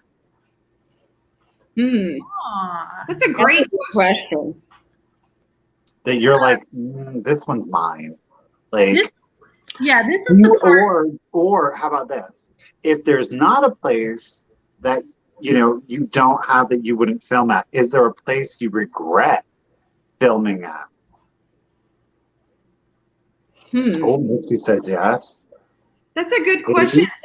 I don't think that we have found that place yet. Well, if you ask my mom, she would say she wouldn't film anywhere. I mean, she's old school, man. She doesn't like it when we film places. I mean, it doesn't matter to her the places that we go. I mean, she's fine with it. It's just that that's not something she would ever do. And I grew up that way. I just grew up, we didn't talk about it, and I feel like she made up names of places so I wouldn't say where we'd been when I was small enough. You know what I mean? I feel like she called them something else. Yeah. A lot of people are going to be, people that are going to be coming in town for the pop-up this weekend, they will all be at my honey hole. Yeah. I don't know that I have a place. I share where I get my brooches, and I've shared Eco Relics, which is my favorite spot in the entire world here in Jacksonville. Now, I haven't been to Avonlea yet, and there's a really good glass display there, but they're open weird hours now, as Laura and Mary Beth and I discovered when we tried to go over there. So we'll see if I film that or not, but I think that's a fun place too. We just busted right up in there, and that guy was like, excuse me, Yeah. we're not open. He was like, can you leave? Yeah, It is nice though when you go into your regular antique malls though, and the owners in there, and they just tell you that they thank you. That I've been thanked many times. Thank you for getting a word out there. Businesses picked up, and people come in all the time, and they say they've watched your videos, and they're asking me about a certain thing where I can find it, and so it is a good feeling because you feel like you're helping that other small business, and you feel like you're helping, and I like that feeling. You are, and you know what? That's the thing, because that question has come up a lot. It's like, well, if you find really good stuff in there, then all of these people are going to know where you're getting at, and it's like, well, that's kind of the point. I literally cannot buy everything that everybody wants just from one video alone. So it's kind of like, if that business and if that vendor, if people are buying their inventory in that antique mall or that vendor mall, they're generating the money, then they're going to stay open, then they can go out and source more stuff, and then I can go back and get more stuff. Like, it's just a win-win for everybody. Like, we got to keep them open because those are the places that we go to shop, and if only 5 people know about it, they're not going to stay open. And then it doesn't matter how good of stuff they had, because if they're closed, they're closed. Yeah. One thing that I've been trying to remember to ask, if I'm going into new places or even places that I haven't asked, is if someone contacted them, would they be willing to ship? And I think that would be a good thing too. Some places probably won't, but some places may. And then the viewers can contact them directly, and because I've had people, and I've gone back to try to find things for people, and then sometimes it's gone, or so it would be nice for them to be able to call, and the store could ship it. Yeah. Well, I hooked up some folks that were from overseas in Canada with eco relics, and they did ship. So that was wonderful. They saw some tins that they can't get because they were only manufactured here, and they were so thrilled. And Eco Relics is happy to have me film. They have told me many times they are thrilled that they're getting new people coming in, and that they love people getting to see their store because they have some really, really unique things. Now, some things they can't ship because they're huge, like the Knight's receiving chair from 1475. Yeah. But at least maybe the right buyer will see it and come in and say, okay, I got a place for that, and they'll sell it. Yes. Mom gets a lot of people at Layman's. Yeah. That asks if they can film. Yes. Yeah. That's, for me, that's respect. That's not my house. You know what I mean? At the end of the day, I'm on somebody else's property. That's just period. I'm not at home. I can do what I want when I'm at home, but when I'm in somebody else's place, you got to respect it. And it's just weird because then people are they're like, why are you filming? Yeah, the first couple times attention for them too. The first couple times you ask to, it just it's like the words can't come out of your mouth the way that you want them to, So I usually just say, I have a YouTube channel. Is it okay if I film? I film myself going to antique malls. One thing that I do always say is I am always store first. So I'm always positive in your store. I'm always giving your store a good like. I will never, say anything negative because I think that's very, very important. I don't like seeing people, tear down another business for a booth that maybe has something that's a little bit more expensive. And we've all done it well, that's retail price and that's okay. There's nothing wrong with that. It's just, I'm looking for things that I could resell. So I think that if you say that you're very kind of pro small business, pro, getting people to shop these stores, then it's easier. It gets easier the more that you do it. If I'm in a large, antique mall, like Finders Keepers, I typically don't ask, or Goodwill, I don't ask. But if it's a individually owned antique store or a small establishment or something, I usually do ask. And I did see a question in there. Have you ever been asked, or have you ever been told no when you've asked? And we have once. And of course we didn't. Yeah. I've never had anyone here to say no. They're always very thrilled that I'm doing it. I have had a few people like, YouTube? Why? What's YouTube? I mean, they seem kind of... Yeah, they don't even know what it is. Why would people want to watch this? But when people kind of saw how it was going and they watched the video, the lady that was a little bit confused over at Fans and Soap, she's like, oh, I see now. That's really cool. And she's telling her friends that, people have this community for vintage, and, they were just so mesmerized by the whole thing. There's Jocelyn, the birthday girl. Hey, Jocelyn. She's gonna not be happy that you just did that. Tell her happy birthday, everybody. She loves getting birthday wishes on her birthday. Happy birthday! She loves and adores It's her it. favorite thing in the whole birthday. world. I sang to her. Did you listen to my Marco Polo, Jocelyn? I sang to you. She's like, I don't like any of you now. She's been out driving in her big truck. Vroom, vroom. Jeffrey just said her age. Jeffrey.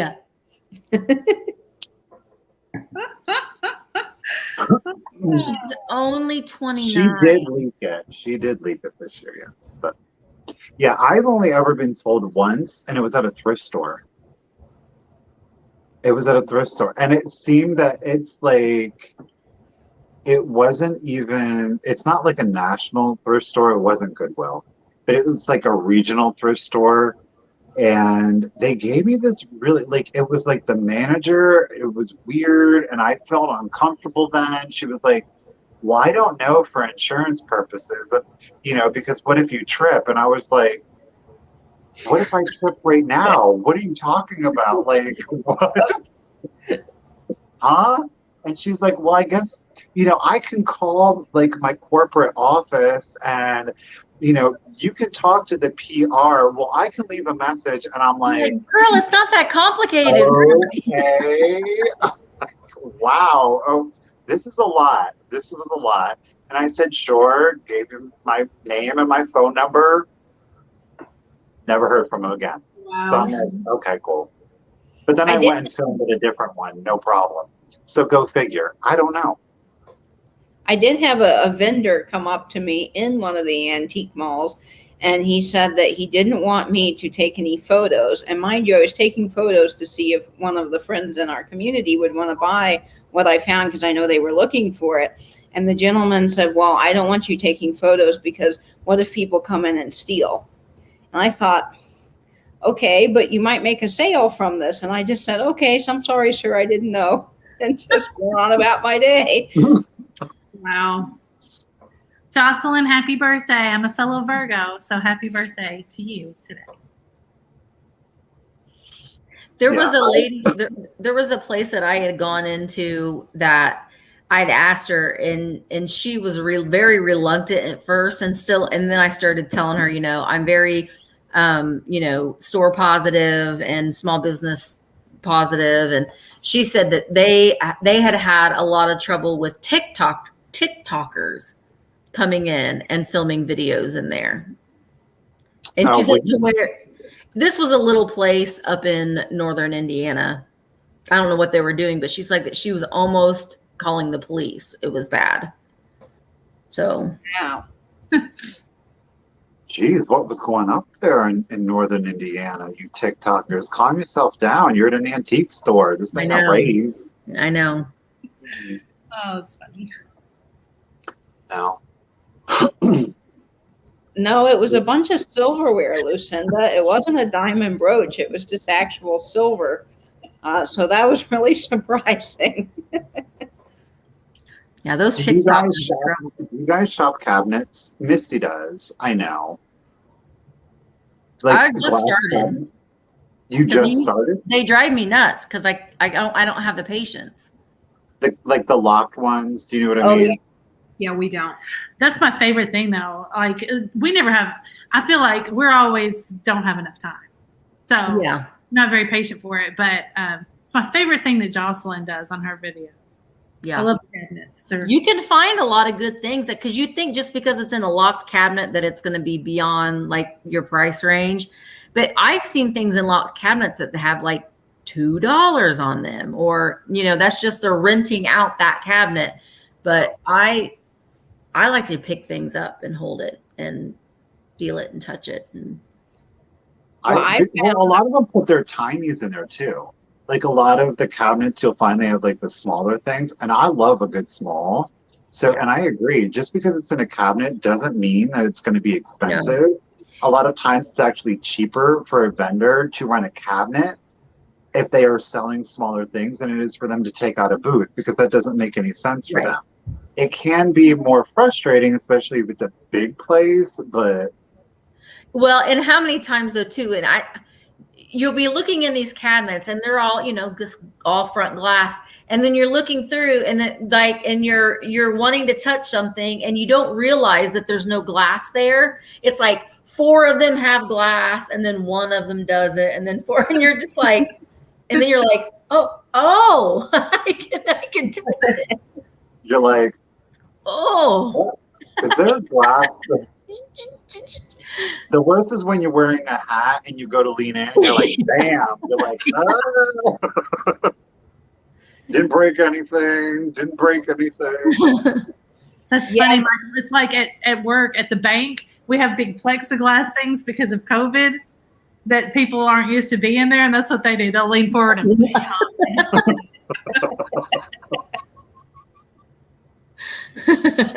You're like, please tell me we got that on camera because I need to rewatch that later.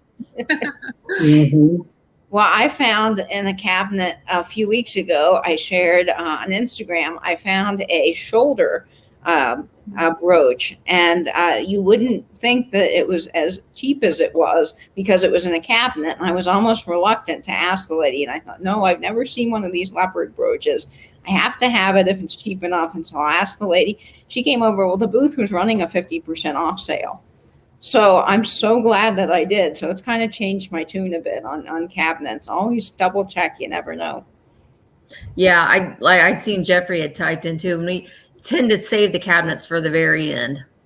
For the very end. Yeah, I agree that that's the one thing that will get me, because every collector, every reseller that has gone to a glass cabinet and they have like the glass shelves, everybody's done the trying to like look up the tag underneath, and if they're mirrored, can you see the reflection back there somewhere?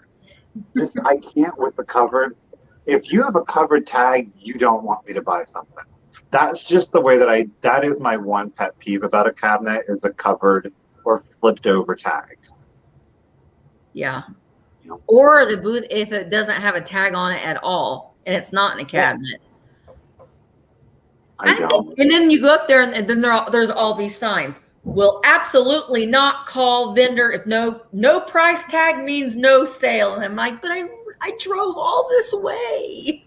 Can you please? Nope, you can't. I've had people call the vendor and then they don't reach the vendor, so then they don't know. And then the lady said, well, I don't want to take a risk. But then I've had other people that will just price it. And then I feel terrible for the vendor because they're not there. But, there is an antique mall here that because you sometimes find something and it still has a Goodwill sticker on it.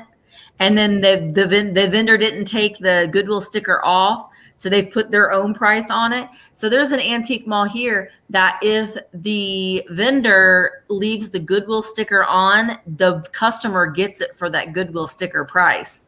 To teach them a lesson to make sure that they check their tags. Wow. Harsh. Jeez. Yeah. I was like, oh, okay. Misty's like, does anyone have a Goodwill? Like, go look for no. Mm-hmm. Yep, they do. Yeah. Isn't that the truth, though? And then I hate, because then you're like, do I, don't I? And then you take it up front and they're like, yeah, let me call the vendor. And then it's like you can't think of anything else while you're waiting for them to contact the vendor. Because if you stood up there, then they don't get them. So if you walk around and you're like, did they get them? Should I go back up? I can't concentrate. Nothing else. Yep. Mm-hmm. Oh, Jason, I never had cases in my shop just because I wanted people to be able to pick things up and touch them. I have had a vendor or a mall owner price for a vendor, but it seemed like it was really like she felt very confident in knowing her vendors and the prices. Yeah. Oh. Wow, Sam. Wow, that's awesome. That's a lesson to be learned. That's for sure. Definitely, I'd be pricing my items and triple checking them if I were in that place. I got a lot of things. Most of the things in the shop this weekend are priced most of the things are under $20. Misty, Wow. I don't know. Most of the things are $5, $3. Mark had to make me leave last night because he was like, how much? I'm like, $1. And he's like, no, you need to go home. I'm like, I'm done. Just put the dollar on it. Fill a bag for $5. Oh, there you go, girl. You want to get rid of it? You're like, just put whatever you can get in that brown bag there. Yeah, fill a bag sale. Well, I hope you sell out, Misty. I know you will. Okay, if I sell out, I will. Oh gosh, if I sell everything, it will be a short miracle because I think I could be open every day for the next 30 years and still not. I could be open every day for the next 30 years, sell one thing a day, and still have things. It's a lot of stuff in there. You're gonna make it through. Yes. All right. Well, ladies, it is. Oh my! Well, I guess technically it is after 10 o'clock. Tiger, I the messed fairy up. lamps are not $2, Tiger. But I messed up the whole technology thing. So thank you, everybody, for bearing with us at the beginning. And ladies, I certainly appreciate you riding along on that bumpy journey there at the beginning. So when can we see everybody next? What can we look forward to? Laura, Mary Beth, you want to hit it? Sure. So you can watch us every Friday night, 9 p.m. Central Standard Time on our YouTube channel, Fatbird Finds. We do flipping and sipping. We sell 5 items. We ring in the weekends and we play games. And also, I'm going to plug our sale with Yvonne. It's going to be coming up September 28th. September 28th. What time is that? We're super excited about that. 7 Central. 7 Central, Yvonne. It's going to be on Yvonne's channel, Yvonne Thrifty Rich. We're super excited about that. Yeah. Nice. And this Wednesday at 7, I've got my Brooch Premier. It's the last in my series of my massive brooch collection, so I'm excited about that. But it's a double hitter, so come back because I will be live with Patrick. We'll be having a live sale at 9:30 Eastern, and there'll be some fun programming changes announced during that sale. So you want to stay tuned. Ooh. Oh, that's fun. Oh, me? You. Well, tomorrow, Michelle, Michael, and I will be having the Three's Company live sale. It's at 1 o'clock Eastern Standard on my channel this week. And then Wednesday, I am having a live sale, a shortened live sale with Emma, my daughter. So Emma has 10 things. I have 10 things. And that's going to be at 1 o'clock Eastern on my channel. And then Saturday and Sunday, 10 to 4 Eastern is my pop-up shop at my brick and mortar. Yeah. Wildflower Antiques. If you're coming, my shop is called Wildflower Antiques. We're on the east side of the Bedford Square. Bring your glow sticks with you. It's going to be a party. And Jeffrey's going to jail this weekend. No, he really is. Bonus. He's staying in the jail. Well, if I'd have known that, I could have booked a flight. I mean, ladies, thank you all so much for being here this evening. And thank you, everybody down in the chat. It's been a great night, ladies. Yes. It was wonderful. So much fun. Thank you, Michael, for having us. Thank you so much. And, Yes. well, of course, thank you. I, like I said, if for some weird accidental reason, of course, I'm sure, you are not subscribed to anybody up here, I am going to make sure that I have direct links to everybody's YouTube channel so you can make it really easy on yourself. Is all you're going to have to do is click the link down below, turn on the notification, $0 to you. Show some support to some really great people. You're not going to regret it. Right. Right? All right, guys. Well, I guess it's a good night then, isn't it? It's been real. It's been fun. It's been a ball. Thank you again, Michael. Thank you, ladies. Good night, everybody. We will see you all soon, okay? Good night. Bye. Bye, friends.